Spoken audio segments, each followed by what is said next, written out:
Tough one on Saturday with that game. It's what's the morale like, kind of in the locker room? 2 games left, and is kind of just playing for pride at this point. Are you guys still making these 2 games matter for you?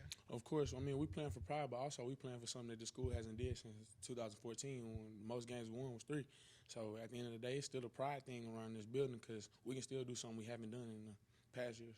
So that's something you guys have talked about, that a fourth win in a season. It's not just for us. We got 2 more games, winnable games. Just because it's Coastal, it's still winnable. We got to do our job.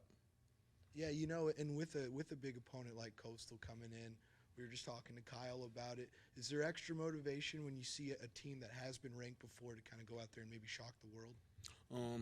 I mean, in my personal opinion, it's not really just shocking the world. Last 2 years I played them, they haven't just been spectacular. It's just their scheme. It's just what they do. They don't use their O-line. They get out in space and make you have to defend the block or defend the cut. It's just another game for us. Jordan, you mentioned you've played against Coastal twice now. What do you remember about those games, and how is the defense kind of approaching it this week? It's just like last week, it's a real do-your-job game. So one missed mistake can cause a touchdown or, you know what I'm saying, it's just you got to do your job every single play no matter what you see the ball. No matter you see the ball inside, you still got to do your job because any little thing can lead to a touchdown with these guys. That's something that Coach Spavital kind of mentioned, that you'll have some kind of catastrophic mistakes. How do you clean those up heading for the rest of the season? I mean, like I say, this is a lesson. Every time you go in and you put that on tape, and people see you do that, it's a lesson. You just know not to do that again. And if it really means something to you and really just means something to lessen your mistakes, you will go out there and you won't make that mistake again. We saw a handful of defensive linemen, seniors honored on Saturday. Which means a lot of them are going to be leaving.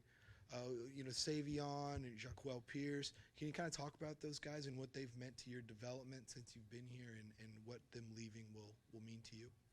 I mean, all those seniors is just kind of like a product of your environment. With Savion, Quill, all those guys, they just come in professional, like how they handle themselves, and really Savion, how he handle himself, it's real professional. You kind of see that because other programs don't got guys like that. Sometimes, you know what I'm saying, you got guys do their own thing, but somebody that sit there and tell you and show you how to do stuff.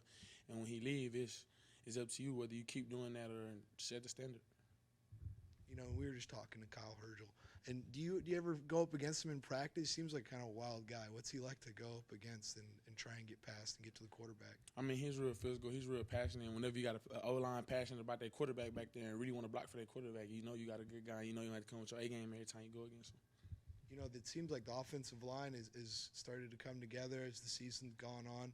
Do you see that? Have you seen them kind of grow and become a stronger unit, and does that give you confidence for them in the future? Of course, I got confidence in them because some of those guys are coming back next year. It's just once they learn how to play each other, because we had transfers in. I mean, O-line is a different situation. I mean, you can all know how to block, but y'all know how to work together and say the dude behind you. And that's what I kind of see going forward. I kind of see them working together and really trying to protect the dude behind them, and that's what you need.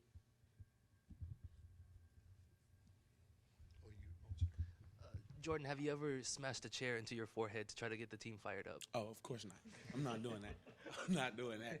I hate the smell of salt, but I ain't smashing my head on no chair. What do you think of that when Kyle does that, when you see him? Like he say, it set the tone. People see somebody smash a chair, you ain't got no other choice but, okay, he going, so we got to go.